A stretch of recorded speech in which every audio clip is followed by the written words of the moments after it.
We interrupt our programming. We have breaking news. U.S. President Joe Biden has withdrawn from the race for the U.S. presidency, an extraordinary decision that plunges the Democratic nomination into uncertainty just months before the November election against Donald Trump.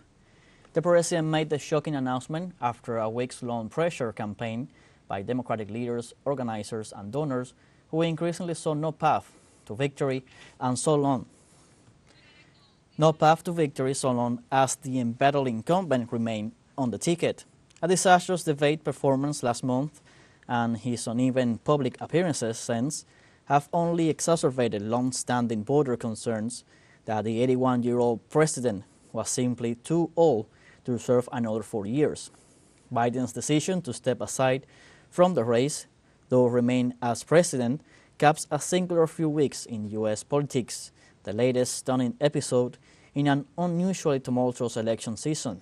Former President and Republican nominee Trump narrowly survived an attempt on his life during a campaign rally in Pennsylvania that blooded his ear and left one spectator dead.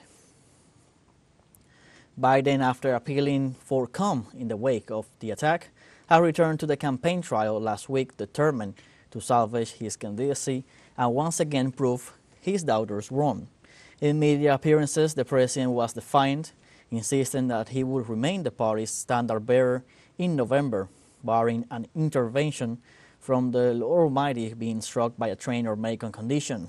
On Wednesday, as Biden was set to deliver remarks at a conference in Nevada, he tested positive for COVID. The president's withdrawal pushes the Democratic Party into largely uncharted waters, with its national convention scheduled to begin on August 19th in Chicago. The nominee will also have a tight window to choose a running mate to take on Trump and his vice presidential pick, the Ohio Senator James David Vance.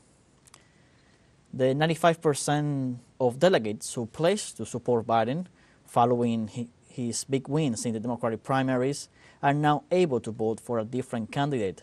Roughly 4,000 Democratic delegates will convene on August to choose a new nominee, and right now Kamala Harris will arrive in Chicago as an early favorite in the race to replace Biden.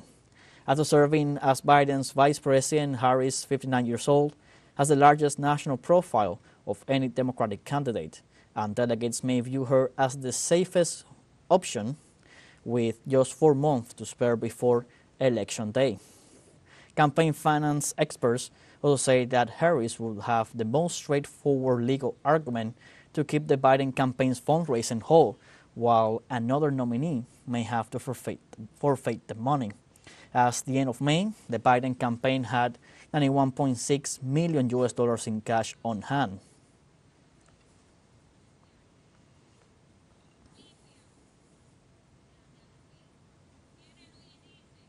That's the latest right now. We're going to continue providing updates in upcoming news briefs, so stay tuned for that. That is the new U.S. President Joe Biden has withdrawn from the presidential race just months before the elections on November. Stay tuned with TeleSUR English for more updates in upcoming news briefs.